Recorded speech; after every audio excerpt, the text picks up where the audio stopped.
Alright, welcome back to the SuperCoach Nuff channel. In this video we're looking at the round 22 preview rather. It hasn't started yet.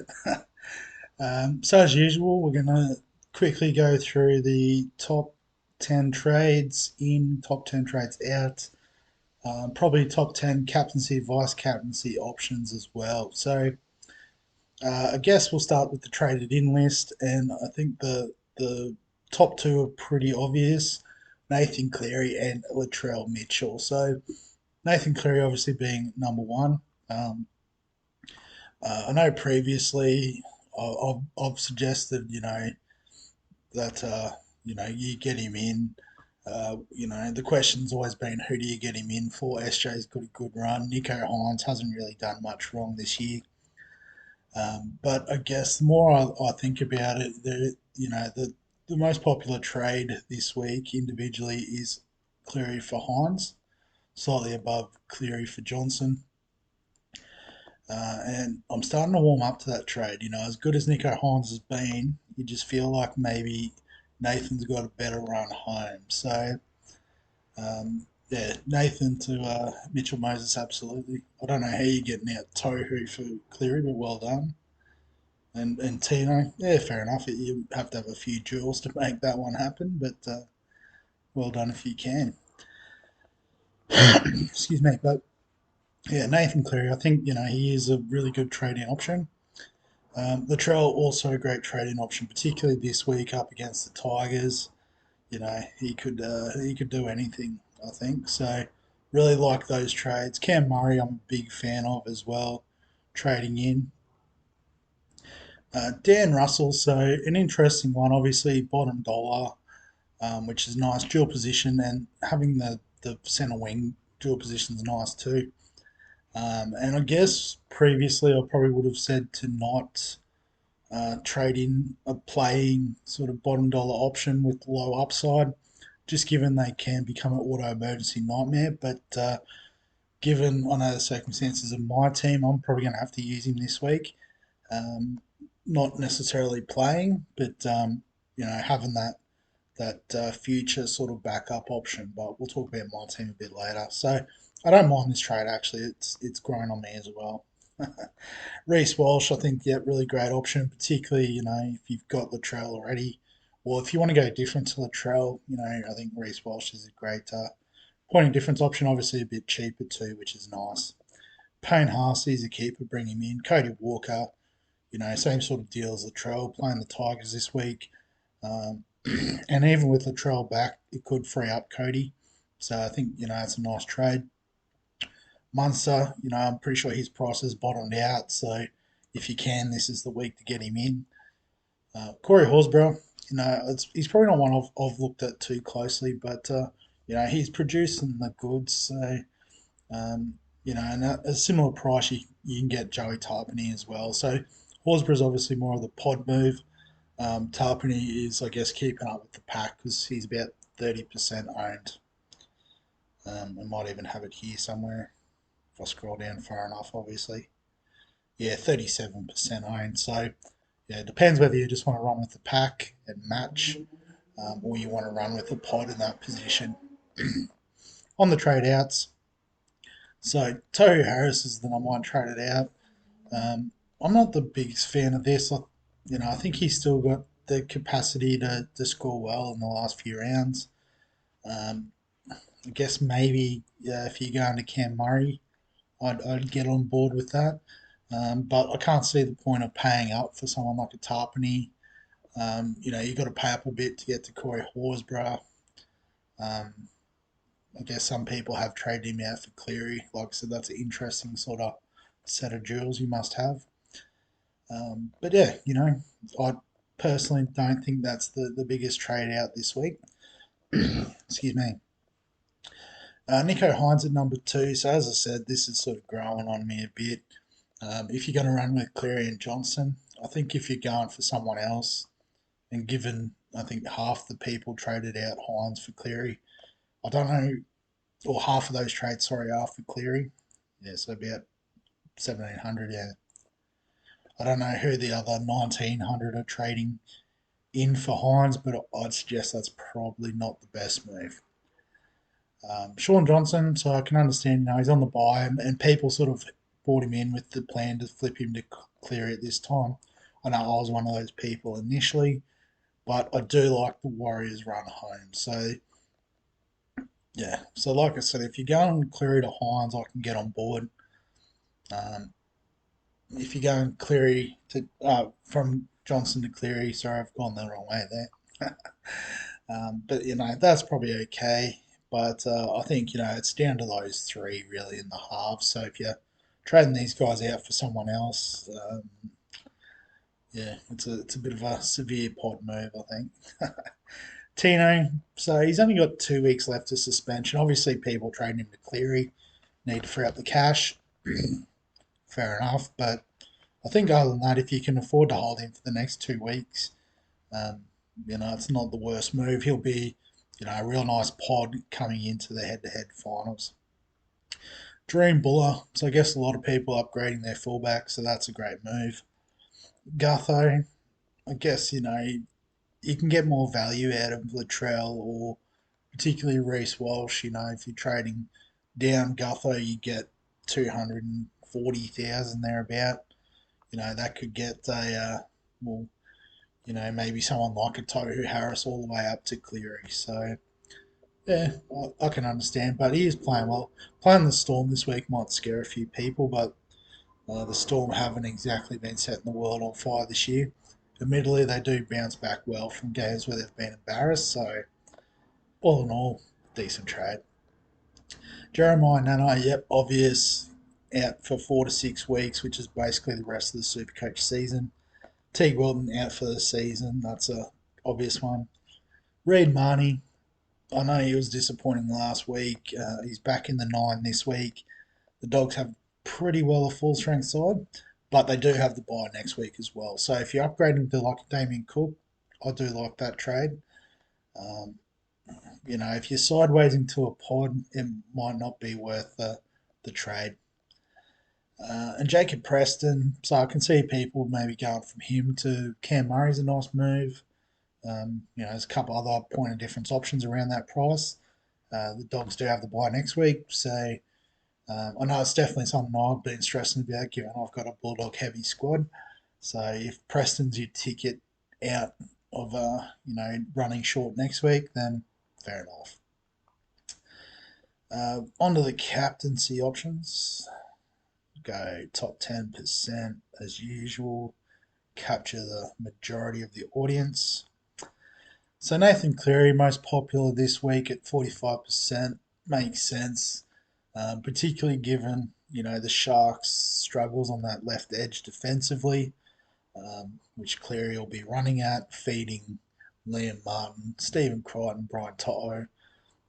He could stack a couple of those guys and do pretty well this week, I think.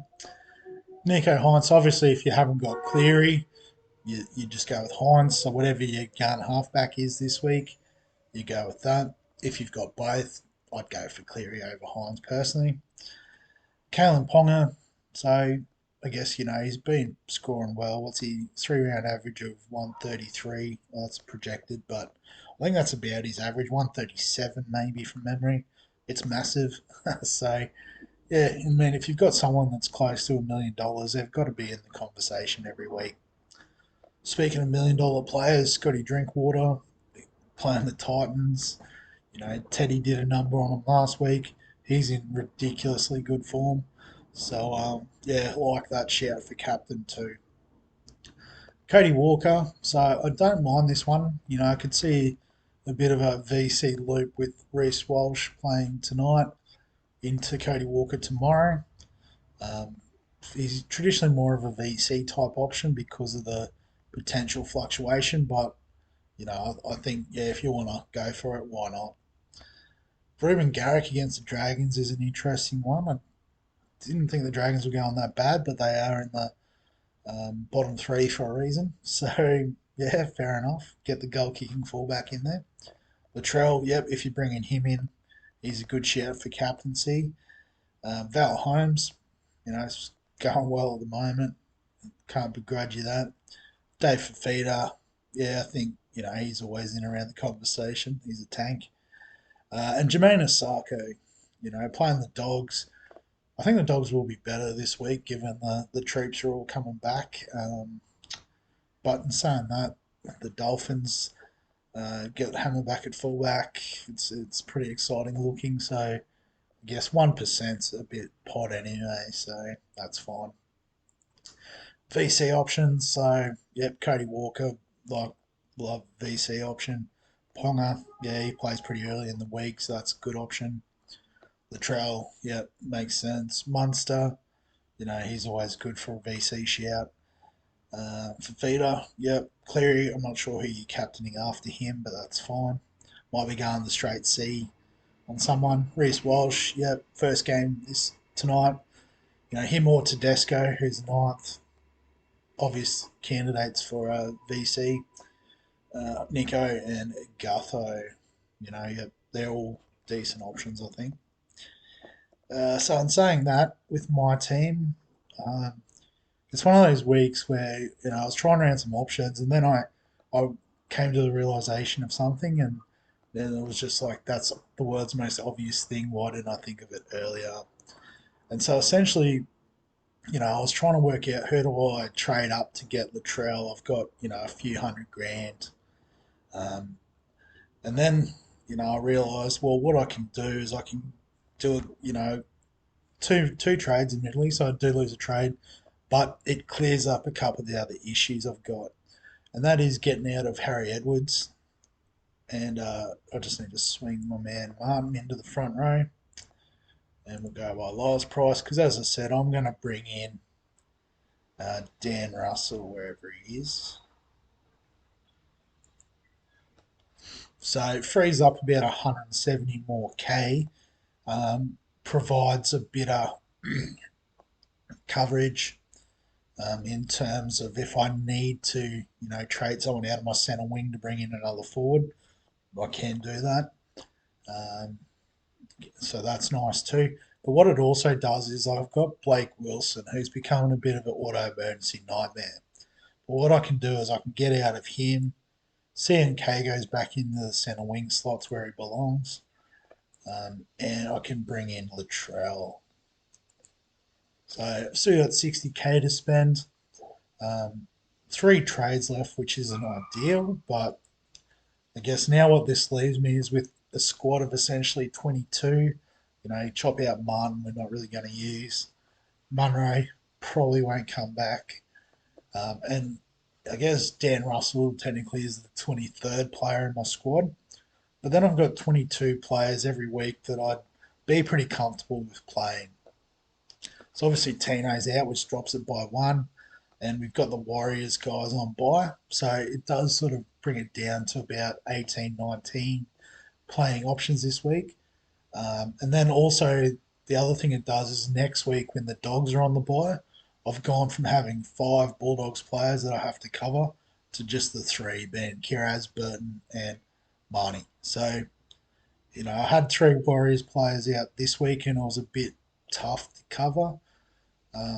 So I can do it, but this just gives me that little bit more breathing room having, someone like Russell who can come on in case of emergency.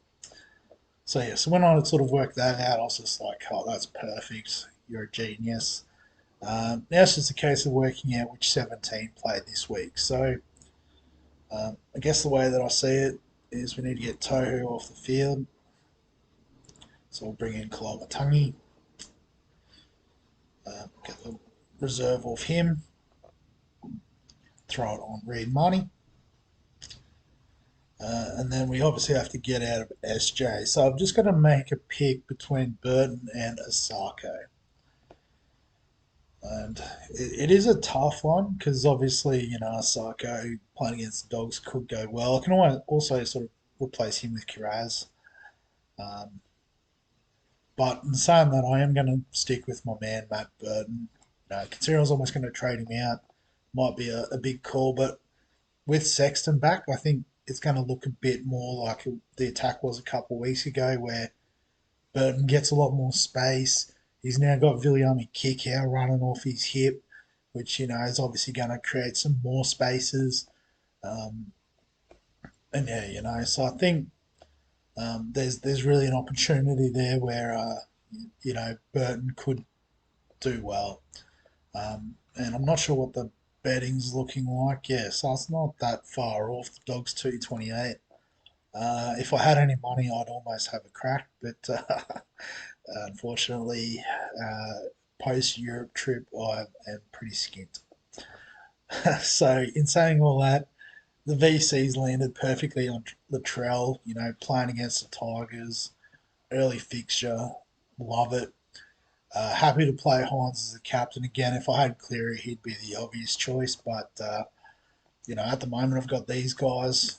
I've got trades that I can go Hines to Cleary. At the moment, I think there's about 100k difference.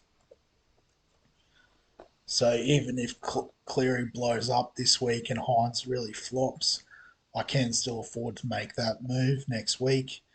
But then also next week's the head-to-head final, so I might just start there trying to, assess my opponent more so, and if I need to sort of differentiate myself with that move, or even, cover with that move if I feel like I'm looking a bit ahead.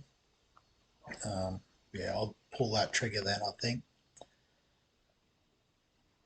And yeah, I guess in terms of any late changes, I've got Osako who plays on Sunday. So, anyone's out, I can flick the reserve around and get him involved that way. Yeah. So yeah, so that's how the team's looking. It's pretty well set. Maybe other than I am really thinking about Cleary coming in, but that's not an emergency. But yeah, if you've got any thoughts on the team, please feel free to comment. If you enjoy the round preview content, remember like the video, subscribe to the channel.